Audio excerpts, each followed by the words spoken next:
My phone is at 11% and I don't care. I'm scrolling anyway, thumb moving on its own, half watching a video I'll forget in 10 seconds. The kettle clicks off in the kitchen, rain on the window, nothing is happening, and I like it that way. Then the floor isn't there. I'm falling except I'm not, because there's no floor to measure the fall against. Just a lurch, a wrongness in my inner ear, salt air slamming into my face so hard my eyes water before I even understand I have eyes open. Wood creaks under me. Not floorboards, something alive feeling, something that moves with the water instead of against it. I'm on a ship, a wooden ship, low in the water, wide-bellied, no engine hum, no railing I'd trust my weight on, rope everywhere. A single square sail cracking overhead like a held breath let go. And men. A dozen of them brown from sun moving around me like I'm furniture. They haven't decided whether to trip over? Where's the horizon supposed to be calm and empty like this? My hands go to my pockets out of habit. No phone, no fabric I recognize, just rough wool against my legs, a leather strap crossing my chest that isn't mine. I stand too fast, the deck tips.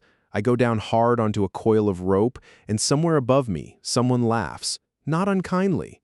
Just the way you'd laugh at a dog trying to climb stairs. A man crouches in front of me. Broad shoulders, a scar through one eyebrow, skin like old leather from decades of sun and salt. He says something, I don't understand a single sound of it. He says it again, slower. Like that'll help?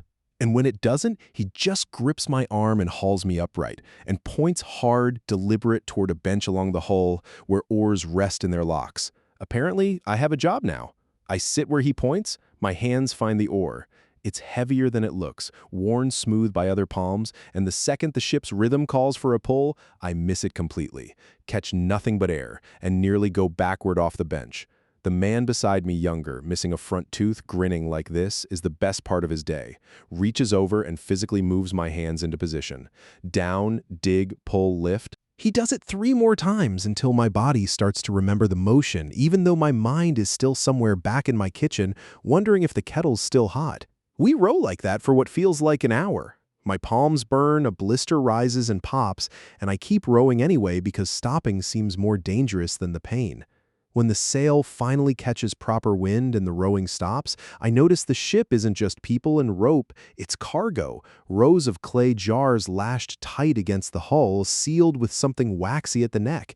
Ingots stacked and wrapped in cloth, oxhide-shaped, heavier than they look when one shifts loose and I try to catch it and nearly lose a toe. Bundles of raw wool. Nobody explains any of it to me. I just watch where hands go and where hands don't go, and figure the second category matters more than the first. Tin, I think, has to be tin, and copper moving toward wherever bronze gets made. I don't know how I know that. I just do, in the vague way you know your own country's currency without ever learning the economics behind it. Night falls and I expect torches, lanterns, something instead. The crew just reads the sky. The scarred man stands near the stern with his arm out, sighting along it toward a cluster of stars, adjusting the steering oar a hair at a time. No compass, no chart that I can see. Just him, the stars, and what I have to assume is years of memorizing exactly where the coastline should reappear tomorrow if tonight goes right. I try to help. I point at a bright star and say, with total confidence, north in a language none of them speak, like that'll mean anything. The scarred man looks at me like I've just told him water is wet, then goes back to steering by an entirely different star than the one I pointed at. Okay, not that one, apparently. 2 days pass in oars and rope and a food ritual I have to learn by getting it wrong first. Meals come out of sealed jars, hard bread that needs soaking, salted fish, olives, a thin sour wine cut with water. I reach for a second portion the first evening, the way I would at any buffet in my old life, and the young sailor with the missing tooth actually grabs my wrist. Not violently, just firm. He gestures at the sky, then the horizon, then makes a motion with his hand. Days. More days, still coming, and I understand this food has to last until wherever we're going. There's no restocking a snack aisle out here. What's in the jar is what exists. I eat less carefully after that. I start watching how much everyone else takes before I take mine. On the second night, a fight almost breaks out over nothing.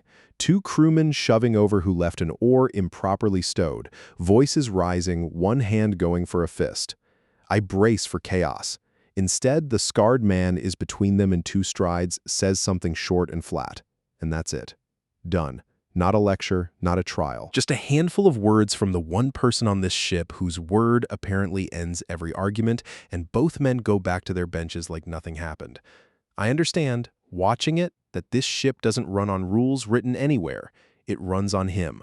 One captain, one voice, and everyone else's safety riding on how fast they listen to it. I test that authority once, without meaning to. I try to warn him about a coming squall I can feel building in the air, dropping pressure, a wrongness I recognize from a lifetime of weather apps I'll never see again, and I gesture at the darkening sky, pointing again, until he actually looks. He considers it for exactly as long as it takes to glance at the clouds himself, and then barks an order that sends 3 men scrambling to reef the sail before the wind hits. The storm comes fast and mean, rain sideways, the ship dropping into troughs that feel bottomless before slamming back up. I grab a rope because everyone else has a rope, and copying seems safer than thinking.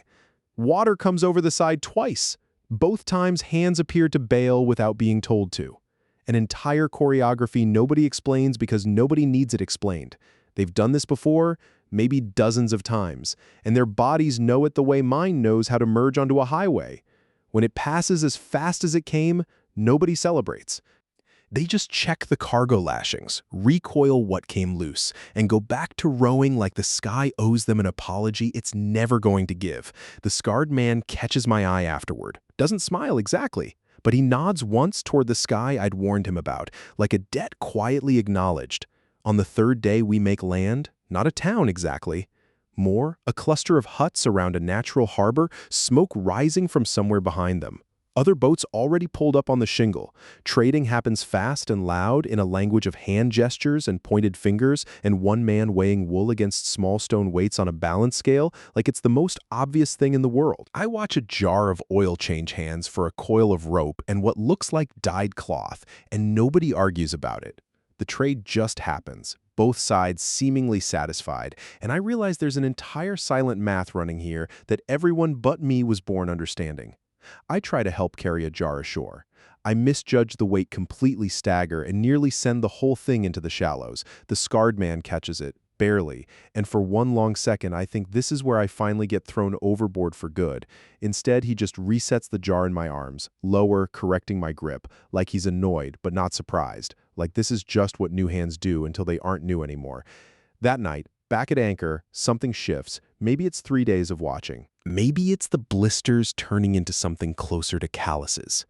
When the young sailor struggles to untangle a snarled length of rope, muttering something that's clearly a curse in any language, I crouch down and just do it.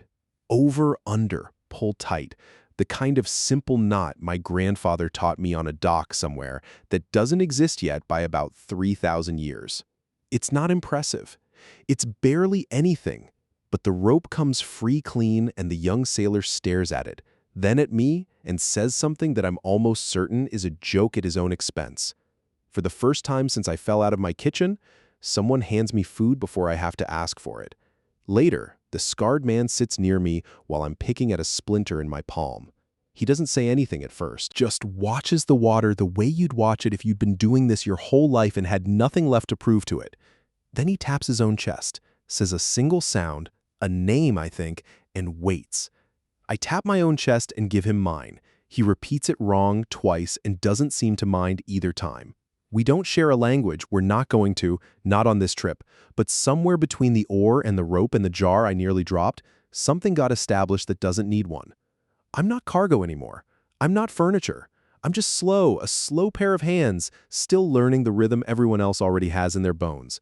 The stars come out again, and this time when I look for the one the scarred man actually steers by, I find it before he points. I still don't know how many more days this voyage is. I still don't know what's waiting at the other end, or whether I'll ever see my own kitchen again. Kettle still half warm, rain still on the glass, but my palms have stopped bleeding and started calluses. And tonight, when the young sailor tosses me the coiled rope to stow, he doesn't check my work afterward. The floor is wood now. It moves with the water instead of against it. And for the first time since I fell through it, I don't mind.